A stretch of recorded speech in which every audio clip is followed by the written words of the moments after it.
Hey everybody, welcome to the historic Gulfgate neighborhood in Sarasota, Florida. I'm Joe Granato.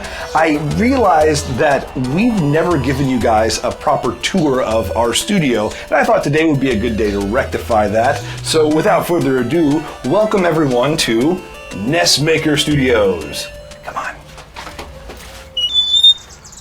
So one thing that's really cool about this building is that this used to be the Gulfgate Library, and we love that. You know, we really want to carry on the tradition of that because we're not just here to create new media, we're also here to preserve classic media and the way in which it was created. So it all started in this room here. In fact, we used to just have this room, and this was where the New 8-Bit Heroes studio was, right? And it all started not as a game project, it started as a film. We're both filmmakers, we're both artists, we're both musicians, we've developed games, we do all these things, but it started as a film. And this is our film production station right here. We have a post-production workstation here. We have a small scale in-house recording studio where I can crank out lovely music by tickling the ivories. And you know, I compose soundtracks, I can work on music for the games that we're creating, even though a lot of them these days are being converted into chiptune. So that's what happens at this station. Over here, this is where most of the NESmaker work happens. This is where I do create new versions of NESmaker. We work on our flagship game, Mystic Searches. You can actually see a lot of the brainstorm is up here, all scattered around haphazardly around this desk area. And this is also where we are creating new modules for you guys. We are creating Gamer Quest, Rob McCallum's RPG game. All the things related to NESmaker and the NES games that we create generally happen right here. Over here is, at the light table, is Austin McKinley. Hey, welcome. When I'm not doing pixel art, this is where I draw all my comic books. My main project for this summer is Tales of Mr. Ree Volume 5 with Dirk Manning. About 80 pages deep in that, but I finished my quota for the week. So today I'm drawing one of my own stories. This is a short starring the Mop-Up Crew. This is also where I drew every single page of the Mystic Searches comic book that's coming out this summer. There's always more projects than time in this place. That's where the time machine will come in handy later. Speaking of time, one of the things we spend a lot of time doing these days is fulfilling all our own orders. One just came in now. I'm going to print out the label from here, and I'll show you where I package them up in just a minute.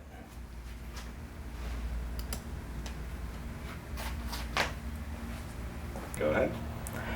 You probably saw this guy on the way in. He likes to hang out at the top of the stairs and startle people when they come around the corner. This is the spacesuit from my film Life in a Glass House. Also got some other movie posters back here, Caster's blog that Joe and I did together, my film Quicklime, and the same thing I'm drawing a comic book of today, Mop-Up Crew. And here's our storage. We used to have all this stuff crammed into this one room, so we really appreciate having a little extra space to let it breathe a bit. This is where we keep all our archives, our stock, our road cases for when we take things out on to conventions, and the printer where we package up new copies of Mystic Origins to go to new homes. I'm going to leave this here for a second. Right now I want to check in with some artists that are helping us out with some extra projects, and they're doing some really cool stuff in here. I'm really excited to check out and see what they're doing. So this room we like to think of as our classroom. It's also sort of a collaborative working space. We want to have workshops here. We did Game Jam here this year. Right now we have two of our artist friends that are working on projects for us. One is a modern project. Sam is actually also working on something NES related. Sam, do you want to talk about some of what you're working on right now? Sure. Just putting together some rough monster concepts for Gamer Quest. Gamer Quest is Rob McCallum's RPG game. Talk about some of the monsters that we're seeing here. So I'm leaning heavily, at least for this first batch, into the cyborg aspect, less of the mutant aspect. So I've got a sort of an evolutionary line of bird cyborgs that progressively pilot larger cyborgs, which I think is cool. Nesting cyborgs. Another one of my favorites is the Mecha Centaur, which awesome. Just looks silly. Yeah. I got a bomb robin, a bomb blowfish, sniper, The sniper chameleon is That's great. choice. Yeah, sort of a Darth Vader-y Skeletor cow with cool Gatling udder. That's awesome. I was gonna crank out as much as I can.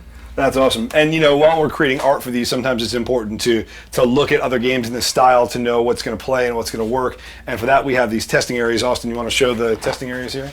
We got a couple of retro USB AVSs set up here where we can test our games. It's not just about NESmaker games. We also have Lizard by Brad Smith. We have a whole collection of homebrew games that we bring in here and play on modern televisions as well as in the 80s room. This is the last room in the studio, and right now it is set up as our 80s living room, but really this is our film set. This is actually a set we built. It's funny because this is wood paneling that's covering the drywall, which is covering old 80s wood paneling underneath. So that's kind of funny, but we built this set with icons from the 80s, and we have a CRT from the 80s, one of the old furniture looking ones with a VCR, and a working NES hooked up to it. And this is just the greatest environment to test games. It really makes you feel like you're back in that era, but we can use this for a lot more than just working on NESmaker and Mystic Searches related stuff. We've also got a green screen, we've got our camera rigs, we've got our light rigs. Also, this doubles as a live room if we ever wanted to turn this into a recording studio. We have an 8-channel snake that pipes up through the ceiling into the control room. So we could do live broadcast, we could do audio recording out of this room. This is the NESmaker Studios, and we are super excited to have this space to be able to create out of not just NES games, but comics, film, audio, all the creative things that we do, and be able to invite the community to experience this stuff and to create with us. So thank you for checking this out. This has been the first ever tour of NESmaker Studios, and we're really glad that you hung with us for this little video.